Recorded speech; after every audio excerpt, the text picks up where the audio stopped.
Bismillahirrahmanirrahim. Assalamualaikum warahmatullahi wabarakatuh. Video ini dibuat untuk memenuhi tugas ujian akhir semester mata kuliah Manajemen Risiko Perbankan Syariah dengan dosen pengampu Ibu Yosina Mita, SEME. Yaitu tugasnya membaca ringkasan yang telah mahasiswa buat dengan poin-poin yang pentingnya saja. Kelompok pertama yaitu tentang latar belakang manajemen risiko. Pembahasan pertama, perekonomian dan perkembangan industri perbankan. Margin yang tinggi, pasar yang besar dengan penetrasi perbandingan yang rendah, serta pertumbuhan ekonomi yang sehat. Hal inilah yang menjadi alasan utama mengapa Indonesia dianggap sebagai salah satu pasar paling menarik bagi institusi keuangan di Asia Tenggara. Yang kedua, pengertian risiko. Menurut Kamus Besar Bahasa Indonesia (KBBI), risiko adalah kerugian dan juga kemungkinan kerugian. Sedangkan manajemen risiko bisa dikatakan suatu penolakan terstruktur metodologi dengan mengelola ketidakpastian yang berkaitan dengan ancaman. Yang ketiga, peranan manajemen risiko. Tujuannya untuk memaksimalkan kemampuan perusahaan dalam mencapai sasaran usaha yang mengarah pada maksimalisasi pendapatan dan mengurangi biaya pengeluaran. Hal yang dipengaruhinya yaitu risiko reputasi, risiko pasar, risiko operasional, dan risiko kredit. Yang keempat, proses manajemen risiko. Proses manajemen risiko yaitu ada identifikasi, pengukuran, pemantauan, dan pengendalian. Baiklah, selanjutnya kelompok 2 dengan materi Basel Accord.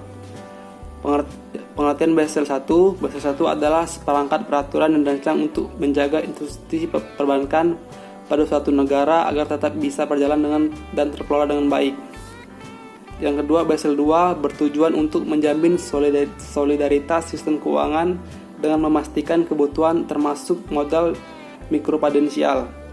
Yang ketiga, Basel 3. Basel 3 adalah modifikasi yang dilakukan terhadap modal minimum, perhitungan kebutuhan termasuk modal mikroprudensial dan mikroprudensial yang lebih konservatif aturan. Selanjutnya, kelompok 3 dengan materi manajemen risiko kredit. Risiko kredit pengertiannya adalah risiko kerugian yang berhubungan dengan peluang gagal memenuhi kewajiban pada saat jatuh tempo. Dengan kata lain, karena penjamin tidak membayar hutangnya. Jenis risiko kredit yaitu ada 3, risiko kredit pemerintahan, korporat, dan konsumen. Yang kedua, prinsip-prinsip Islamic Financial Service Board.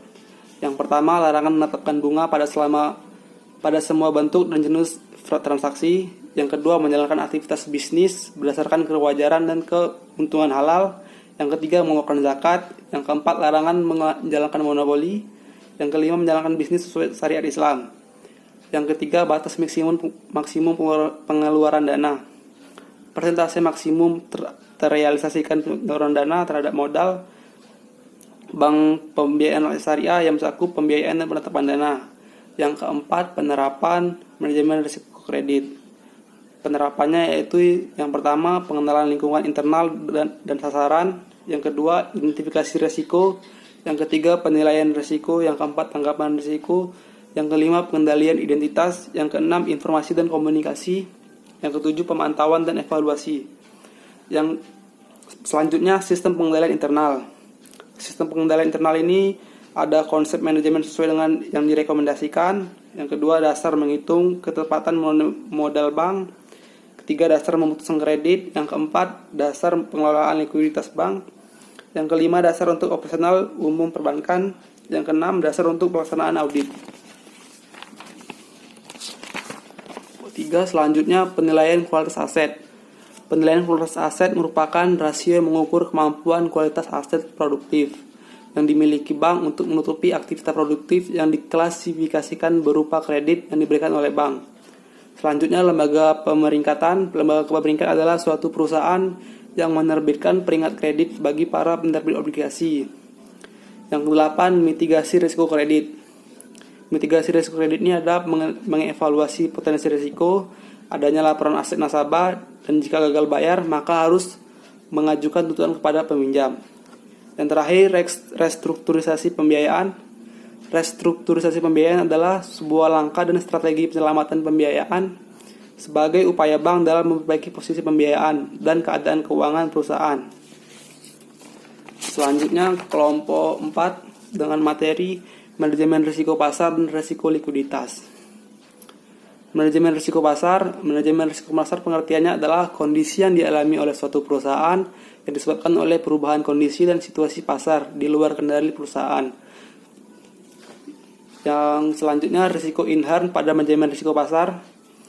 Risiko inherent pada manajemen risiko pasar merupakan risiko yang melekat pada kegiatan bisnis bank. Secara internal antara lain strategi bisnis, karakteristik bisnis, kompleksitas bisnis, dan secara eksternal yaitu aktivitas bank, industri di mana bank melakukan usaha, dan kondisi makroekonomi. Selanjutnya, prinsip Islamic Financial Service Board pada manajemen risiko pasar. Ada dua prinsip. Prinsip pertama yaitu memiliki suatu kerangka kerja tentang manajemen risiko pasar. Prinsip kedua yaitu membentuk proses manajemen risiko pasar dan sistem informasi yang sehat. Selanjutnya, penerapan manajemen risiko pasar dan manajemen risiko pasar, yaitu sebagai kebijakan risiko yang ditetapkan oleh direksi. Bank memiliki kebijakan dan prosedur pengendalian risiko pasar seperti pengelolaan risiko pasar tujuan untuk menghindari kerugian, pengelolaan portofolio, trading book, dan suku bunga. Berikutnya, sistem pengendalian internal pada manajemen risiko pasar, yaitu kesesuaian sistem pengendalian internal dengan jenis dan tingkat risiko yang melekat. Selanjutnya, pengertian risiko likuiditas. Risiko likuiditas yang antara lain disebabkan oleh bank tidak mampu memenuhi kewajiban yang telah jatuh tempo. Risiko inherent pada manajemen risiko likuiditas sebagai identifikasi sumber risiko likuiditas untuk mengetahui jumlah dan tren kelebihan likuiditas. Sumber likuiditas dapat bersumber dari volatilitas surat berharga. Prinsip Islamic Financial Service Board pada manajemen risiko likuiditas. Prinsip pertamanya yang memperhatikan pemisahan exposure, prinsip keduanya kemampuan akses pertimbangan operasional, prinsip ketiganya pengukuran dan pemantauan likuiditas, prinsip keempatnya untuk mitigasi dari risiko likuiditas. Penerapan manajemen risiko pada manajemen risiko likuiditas, yang pertama itu ada identifikasi, pengukuran, pemantauan, dan pengendalian. Sistem pengendalian risiko likuiditas dengan menjaga kecukupan likuiditas bank. Contoh kasus risiko likuiditas yaitu pada PT Bank Senturi yang mengalami masalah likuiditas seperti mengalami gagal clearing. Kelompok 5 yaitu manajemen risiko operasional. Risiko inherent adalah risiko yang terjadi karena tidak adanya pengendalian internal. Faktor yang mempengaruhi yaitu sifat bisnis atau klien. Yang selanjutnya, prinsip-prinsip Islamic Financial Service Board pada manajemen risiko operasional. Ada transparansi, akuntabilitas, responsibility dan profesional, dan kewajaran, keadilan, dan keselamatan. Selanjutnya, kategori risiko operasional, yaitu kegagalan proses internal, kesalahan manusia, kejadian eksternal yang terjadi, adanya risiko sistem dan risiko hukum. Selanjutnya, penerapan manajemen risiko, pengawasan aktif Dewan Komisaris, kecakupan kebijakan dan prosedur, kecakupan proses identifikasi, pengukuran, dan pemantauan. Selanjutnya ada frekuensi versus dampak. Ada low frequency, low impact, low frequency, high impact, high frequency, low impact, dan high frequency, high impact. Selanjutnya sistem pengendalian internal, yaitu kesesuaian antara sistem pengendalian, penetapan, wewenang, dan tanggung jawab. Selanjutnya ada strategi anti-fraud, yang strateginya itu ada pencegahan, deteksi, dan investigasi. Prinsip kehati-hatian dengan melakukan analisis dan penilaian penyusunan perjanjian dengan merupakan manajemen risiko efektif. Contoh kasus risiko operasional ini ada pada kasus pada kasus Garuda Indonesia dituntut oleh seorang penumpang. Selanjutnya kelompok 6 yaitu materi tentang pengertian risiko hukum. Jadi pengertiannya, risiko hukum adalah risiko yang disebabkan oleh adanya kelemahan aspek yuridis seperti adanya tuntutan hukum. Yang selanjutnya risiko internal pada manajemen risiko hukum. Sistem pengendalian internal yang menyeluruh pada proses manajemen risiko hukum melakukan melalui proses kajian ulang secara berkala. Penerapan manajemen risiko pada manajemen risiko hukum itu bank memastikan kecukupan proses identifikasi, pengukuran, pemantauan, dan pengendalian risiko. Selanjutnya sistem pengendalian internal pada manajemen risiko hukum. Sistem pengendalian internal diwujudkan melalui aktivitas-aktivitas seperti formalisasi kebijakan dan prosedur perseorangan, pembaruan kebijakan, proses sosialisasi, formalisasi kode etik, penggunaan program komputer, pemisahan fungsi sesuai tugas, adanya suspensi atasan masing-masing. Kasus resiko hukum yaitu ada pada Bank Syariah BI melakukan kegiatan usaha pada PT Bank Global. Jadi kasus resiko hukumnya ada pada Bank Global. 4 alasan ditutupnya Bank Global yaitu terus memburuknya kondisi keuangan Bank Global, tidak menyetorkan tambahan modal yang diminta BI, direksi Bank Global tidak menunjukkan itikat baik untuk patuh pada taat aturan, direksi, penjabat, eksekutif dan beberapa karyawan bank telah melakukan tindak pidana perbankan. Selanjutnya, pengertian manajemen risiko strategis. Risiko strategis adalah risiko terjadinya serangkaian kondisi yang tidak terduga. Risiko internal pada manajemen risiko strategis. Manajemen risiko internal bertujuan untuk mengukur kegiatan operasional agar mengecilkan kemungkinan target produksi yang tidak tercapai. Selanjutnya, penerapan manajemen risiko pada manajemen risiko strategis. Kegagalan manajemen risiko strategis dapat menimbulkan penarikan besar-besaran dana pihak ketiga. Penerapan pengendalian internal pada manajemen risiko strategis. Bank telah memiliki prosedur yang mengatur proses perumusan dan penyusunan rencana bisnis baik bank, termasuk kajian mengenai aturan arahan. Contoh kasus manajemen risiko strategis yaitu Metal Gesellschaft tahun 1990. Selanjutnya kelompok 7 yaitu manajemen risiko kepatuhan. Manajemen risiko kepatuhan yaitu merupakan timbulnya kerugian baik langsung maupun tidak langsung yang diakibatkan oleh tidak patuhnya dan tidak laksana peraturan. Risiko intern pada manajemen risiko kepatuhan yaitu terdapat pada risiko internal pada manajemen risiko kepatuhan, yaitu ada ketepatan, konsistensi, dan pengaturan. Selanjutnya penetapan manajemen risiko pada manajemen risiko kepatuhan. BI menjelaskan secara garis besar fungsi risiko kepatuhan bank melalui beberapa tindakan sebagai berikut. Yang pertama, mewujudkan terlaksananya budaya kepatuhan. Yang kedua, mengelola risiko kepatuhan yang dihadapi oleh bank. Yang ketiga, memastikan setiap kepatuhan atau aturan dilaksanakan oleh bank telah sesuai. Sistem pengendalian internal pada manajemen risiko kepatuhan yaitu ada efektif, akumulasi, keberadaan sistem pemantauan, dan tingkat responsif. Kasus risiko kepatuhan yaitu